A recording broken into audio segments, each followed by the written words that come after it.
स्वच्छ इंदौर परिवार के सभी जितने भी प्यारे बच्चे हैं उन सभी को मेरा नमस्कार। मैं प्रतिभा पाल, म्युनिसिपल कमिश्नर इंदौर। इंदौर जैसे हर बार की तरह इस बार भी स्वच्छ सर्वेक्षण 2021 में भाग लेने जा रहा है, पर इस बार हम लोगों के पास बच्चों तक पहुंचने के लिए स्कूल्स खुले हुए नहीं हैं और ना ही हम लोग कोई ऐसी एक्टिविटी कर पा रहे हैं जिसमें आप सभी लोग डायरेक्टली नगर निगम से जुड़ पाएँ। तो इसके लिए ये एक पहल है जिसमें चूँकि आप सभी लोगों के ऑनलाइन क्लासेस चल रहे हैं, तो इसी ऑनलाइन प्लेटफॉर्म का इस्तेमाल करते हुए हम लोगों ने ये तैयारी की है कि नगर निगम इंदौर जो लगातार हर बार हमारे शहर को आप लोगों की मदद से नंबर 1 बनाता है, तो हम सभी लोगों को पता रहे कि इस बार की हमारी तैयारियां कैसी हैं, इस बार हम सभी को क्या करना है। भले ही हमारे स्कूल ना खुले हुए हों, लेकिन सभी बच्चे इसमें कैसे पार्टिसिपेट करेंगे और जो स्वच्छता का पंच लगेगा वो कितना पार्टिसिपेटिव हो, इसी की तैयारी के लिए ये पूरा एक पावर पॉइंट प्रेजेंटेशन तैयार किया गया है आप सभी लोगों के लिए, ताकि आप लोग इन सभी जितने भी अवयव हैं इसके उनको जान सकें। इसमें हम सभी लोगों ने ये ध्यान रखा है कि ये जितने भी पीपीटी है ये क्रिएटिविटी के साथ में हो, ताकि आप लोगों को उसे समझने में आसानी हो। इसे हिंदी और इंग्लिश 2 भाषाओं में तैयार किया गया है ताकि सभी बच्चे इसको आराम से समझ सकें। इसमें तैयारी की गई है कि किस तरीके से हम लोग अपने सर्वेक्षण को शुरू करते हैं। उसमें लगातार चाहे वो हर घर से गीला सूखा कचरा अलग अलग लेने की बात हो, अब उसमें नए आयाम जुड़े हैं। हम लोग सैनिटरी वेस्ट को अलग ले रहे हैं, जितना भी डोमेस्टिक हजार्डस वेस्ट है उसको अलग ले रहे हैं, ई वेस्ट को अलग ले रहे हैं। तो ये नई नई चीज़ें आप इस पीपीटी के माध्यम से सीखेंगे। अपने स्कूल कैसे साफ़ होना चाहिए, स्कूल की एक स्वच्छता समिति होती है, उसमें बहुत सारे बच्चे मेंबर्स होते हैं। हम लोग अपने स्कूल में हैं या घर में हैं, कहीं भी हैं, तो इस तरीके से अपने कचरे को सही जगह डाल के, अलग अलग डाल के अपना रोल प्ले कर सकते हैं। अगर आप कहीं मार्केट में जा रहे हैं तो मार्केट में भी लिटर बिन्स का उपयोग कर सकते हैं। हम लोग कहीं भी ओपन यूरिनेशन, ओपन डेफिकेशन ना करें, उसके लिए हमारे कम्युनिटी टॉयलेट्स, पब्लिक टॉयलेट्स हैं, इनका प्रयोग कर सकते हैं। साथ ही ये सभी चीज़ें हमें खुद नहीं करनी, अपने आसपास के लोगों को, अपने पेरेंट्स को और बाकी लोगों को भी बताना भी है। साथ ही एक अपील आप सभी बच्चों से है, क्योंकि बहुत सारी चीज़ें ऐसी होती हैं जो हम बड़ों को बताने के बजाय अगर बच्चों को बताते हैं तो वो बहुत लंबे समय तक कैरी होती हैं। तो आप सभी लोग स्वच्छता से जुड़ी ये चीज़ें कि इंदौर इस बार वाटर प्लस में भी भाग ले रहा है। वाटर प्लस ये कॉन्सेप्ट है कि हमारे जितने भी वाटर बॉडीज़ हैं उनमें कहीं भी कोई सीवरेज उनमें नहीं जाएगा, सिर्फ साफ़ पानी जाएगा, ट्रीटेड वाटर जाएगा। साथ ही साथ हम लोग इस बार लास्ट टाइम तक हम लोग 5 स्टार सिटी थे, इस बार हम लोग 7 स्टार सिटी के लिए पार्टिसिपेट कर रहे हैं। और 7 स्टार सिटी के लिए ज़रूरी है कि हर घर स्वच्छता के जो नियम बनाए गए हैं, जो मापदंड बनाए गए हैं, उनका पालन करें। घरों के साथ हम अपने स्कूल को, अपने बाज़ारों को, अपने दुकान मकान जो भी है, उन सभी इस्टेब्लिशमेंट को उतना ही साफ़ रखें जैसा कि हमारा पूरा शहर दिखता है। मुझे पूरी उम्मीद है कि कोविड-19 में आप लोग घर में बैठ के बहुत बोर भी हुए होंगे, तो इसीलिए बहुत सारे क्रिएटिव वर्चुअल प्लेटफॉर्म के माध्यम से हम लोग कंपटीशन भी थ्रो कर रहे हैं, जिसमें सभी बच्चे अलग अलग जो एज कैटेगरी के हैं वो पार्टिसिपेट कर सकते हैं। कंपटीशन पेंटिंग के भी हैं, स्लोगन मेकिंग के भी हैं, नुक्कड़ नाटक के हैं, आपकी कई सारी क्रिएटिविटी के हैं। तो इनसे रिलेटेड जो भी जानकारियाँ आपको और लेनी है वो आप स्वच्छ इंदौर का एक फेसबुक पेज है उसके माध्यम से या फिर आईएमसी की वेबसाइट के माध्यम से भी प्राप्त कर सकते हैं। तो मुझे पूरी उम्मीद है कि भले ही कोविड-19 का समय है, हम लोग घरों से बाहर नहीं निकल पा रहे हैं, लेकिन इस बार भी जैसे हम पिछले 4 सालों से नंबर बनाते आए हैं, इस बार के स्वच्छता के पंच में भी पूरे इंदौर शहर की, स्पेशली इंदौर के बच्चों की अपनी भूमिका रहेगी। और इस वर्चुअल प्लेटफॉर्म के माध्यम से आप ये सभी चीज़ें सीख करके और कॉम्पिटिशन्स में पार्टिसिपेट करके अपनी भूमिका जरूर निभाएंगे और हम लोग फिर से मिलकर स्वच्छता का पंच लगाएंगे। नमस्कार, मैं हूं पंकज। नमस्कार, मेरा नाम है स्वाति चौहान और आज हम हैं स्वच्छता की पाठशाला में।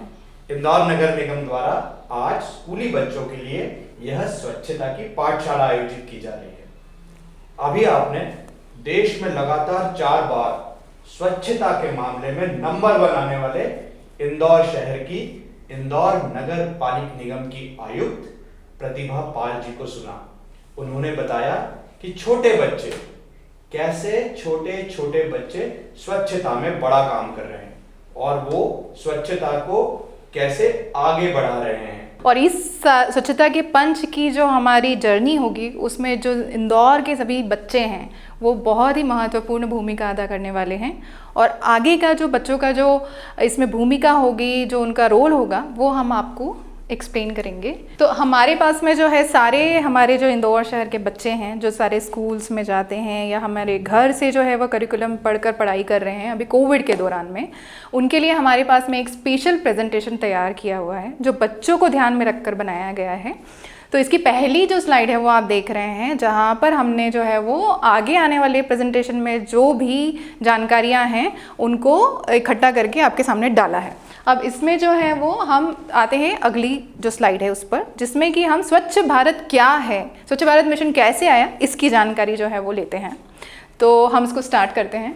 स्वच्छ भारत मिशन के अंतर्गत प्रतिवर्ष स्वच्छ सर्वेक्षण आयोजित किया जाता है और इन स्वच्छ सर्वेक्षणों में इंदौर लगातार 4 बार से देश में नंबर 1 आ रहा है। तो हम जानेंगे कि हमने कौन कौन से क्षेत्रों में बहुत अच्छा प्रदर्शन किया है, जिसमें कचरा मुक्त शहर में इंदौर 5 स्टार रैंकिंग हासिल कर चुका है।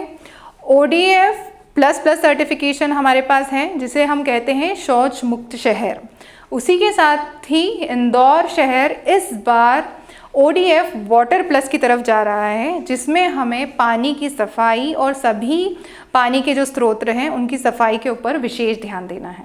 हम देखते हैं पहला प्रश्न, वो यह है कि इंदौर की स्वच्छता रैंकिंग कौन सी है, वो है 5 स्टार रैंकिंग। दूसरा है कि इंदौर ODF++ सर्टिफाइड शहर है। उसके अलावा क्या इंदौर में आस पड़ोस के सभी क्षेत्र साफ़ सुथरे हमेशा रहते हैं? हाँ, इंदौर में हमेशा साफ़ सफाई रहती है। तीसरा है कि क्या इंदौर के सभी सामुदायिक और सार्वजनिक शौचालय हर समय साफ़ रहते हैं? हाँ, यह साफ़ रहते हैं। इंदौर में जो कचरा संग्राहक सफाई मित्र आते हैं वो गीला, सूखा, प्लास्टिक का, सैनिटरी वेस्ट सब अलग अलग करके ही लेते हैं। आपके स्वच्छ विद्यालय में आपको कौन कौन सी चीज़ें करनी है? पहला, विद्यालय में रोजाना झाड़ू लगना ज़रूरी है। दूसरा, कचरा फेंकने के लिए आप डस्टबिन का उपयोग करेंगे। तीसरा, आपके विद्यालय के सभी शौचालय में बालक बालिकाओं के लिए अलग अलग सुविधा होनी चाहिए, दिव्यांग बच्चों के लिए अलग सुविधा होनी चाहिए और शौचालय में प्रवेश का रास्ता अलग अलग होना चाहिए। उसके अलावा आपको विद्यालय में ध्यान रखना है कि पीने का पानी हमेशा सुरक्षित होना चाहिए, साफ़ होना चाहिए। आपके शौचालय में पानी की व्यवस्था भरपूर होनी चाहिए। आपके शौचालय में हाथ धोने की सुविधा होना चाहिए, कोई भी पानी का लीकेज नहीं होना चाहिए, साबुन की व्यवस्था हमेशा होनी चाहिए। इसी के साथ में आप देखेंगे कि हर बालिका शौचालय के पास में एक डस्टबिन होना चाहिए जिसमें वो सैनिटरी नैपकिन्स को फेंक सके। उसी के अलावा आपके विद्यालय में 3R की गतिविधियां होना चाहिए, जिसमें रिड्यूस, रीयूज, रिसाइकल जो है आपको इंश्योर करना है। उसी के साथ में आपके विद्यालय में कचरे का पृथक्करण होना चाहिए, जो कि गीला, सूखा, प्लास्टिक और नॉन प्लास्टिक वाले माध्यम में हमें अलग अलग करना है। उसी के साथ में जो सिंगल यूज़ प्लास्टिक है उसका इस्तेमाल आपको नहीं करना है, डिस्पोजल का इस्तेमाल आपको नहीं करना है। जितना भी गीला कचरा स्कूल में जनरेट हो रहा है उसकी आपको कंपोस्टिंग करनी है। उसी के साथ में स्कूल में सौंदर्यकरण का भी आपको पूरा ध्यान रखना है। और अगर आप 3R इम्प्लीमेंटेशन सौंदर्यकरण में आप उस गतिविधि को जो है वो बढ़ावा देते हैं तो ये स्कूल के लिए सबसे अच्छा रहेगा। तो अब हम जानते हैं कि स्कूल में कौन कौन से आवश्यक तथ्य होना चाहिए। उसमें पहला है कि आपकी स्कूल की कोई भी दीवार, कोई भी कोना गंदा नहीं होना चाहिए, मकड़ियों के जाले उसमें नहीं होना चाहिए। दूसरा ये है कि किसी भी क्षेत्र में, स्कूल के किसी भी भाग में किसी तरीके का कचरा नहीं होना चाहिए, चाहे आपका बगीचा हो उसमें सारे पौधे कटाई के साथ में जो है वो साफ़ सुथरे व्यवस्थित होना चाहिए। तीसरा हमारा महत्वपूर्ण है कि हमारे स्कूल में एक इंटरनल कमेटी बनी हुई होना चाहिए, जिस कमेटी के माध्यम से आप 3R की गतिविधियां जो है वो उनको संचालित करेंगे। और बिल्कुल साथ ही साथ सबके लिए पृथक शौचालय की आवश्यकता है। स्कूल को पेरेंट्स टीचर मीटिंग में स्वच्छता सर्वेक्षण के बारे में जानकारी देना भी जरूरी है और जागरूकता के लिए वो पोस्टर कंपटीशन और स्कूल के इन हाउस इवेंट्स कर सकते हैं। जागरूकता के संदेश के साथ साथ स्कूल में अलग अलग जगह पर अलग अलग डस्टबिन होना भी जरूरी है, और साथ में गीला, सूखा, प्लास्टिक का और अन्य कचरा उसका सेग्रीगेशन भी प्रॉपर होना चाहिए। साथ ही साथ आपको वेस्ट टू कंपोस्ट बनाना है, जैविक कचरे से खाद बनानी है। हमें इसके बाद यह ध्यान रखना है कि हर डस्टबिन की सफाई रोजाना रूप से स्कूल में होना चाहिए। किसी भी तरीके की पॉलीथीन का उपयोग स्कूल में नहीं होना चाहिए। और हमारे स्कूल द्वारा इंदौर नगर निगम के माध्यम से जो 2021 में प्रतियोगिता जो हमारी चलाई जा रही है उसमें भाग लेना बहुत ज़रूरी है, तो हमारा स्कूल उसमें भाग लें, ये हमें ध्यान रखना है। सभी विद्यार्थियों को अपने विद्यालय में बनी हुई स्वच्छता समिति का भाग बनना है और उसमें अपनी गतिविधियों को सुनिश्चित करना है। सभी विद्यार्थियों को अपने मम्मी पापा के मोबाइल फोन पर, यदि उनके पास नहीं है तो उस पर 311 ऐप डाउनलोड करना है। उसमें आपको सारी इंफॉर्मेशन मिल जाएगी और आप नगर निगम इंदौर द्वारा आयोजित कॉन्टेस्ट में भी भाग लेकर बहुत सारे पुरस्कार जीत सकते हैं और इंदौर की स्वच्छता में योगदान तो दे ही सकते हैं। स्वच्छ मंच पर आप अपने आप को रजिस्टर करिए, वो आपको कैसे करना है सर बताएंगे। बहुत आसान तरीका है, आप स्वच्छमंच.in पर जाइए, आपको वहां पर अपना मोबाइल नंबर डालना है या आप अपने नाम से लॉगिन कर सकते हैं। इसके बाद में आपका ओटीपी आएगा आपके मोबाइल पे, उसको आप एंटर करिए आपके ओटीपी को, और उसके बाद में आप अपना ईमेल डाल दीजिए, अपना पासवर्ड डाल दीजिए, उसको रीटाइप कर दीजिए। आपके लिए तो बड़ा आसान है ये करना। तो अगर आप ड्राइंग कर रहे हैं, आपके घर में कोई गतिविधि कर रहे हैं, स्कूल में कोई गतिविधि में पार्टिसिपेट कर रहे हैं, हर एक गतिविधि को स्वच्छ मंच पर आप चिन्हांकित कीजिए। बिल्कुल कीजिए, जरूर से।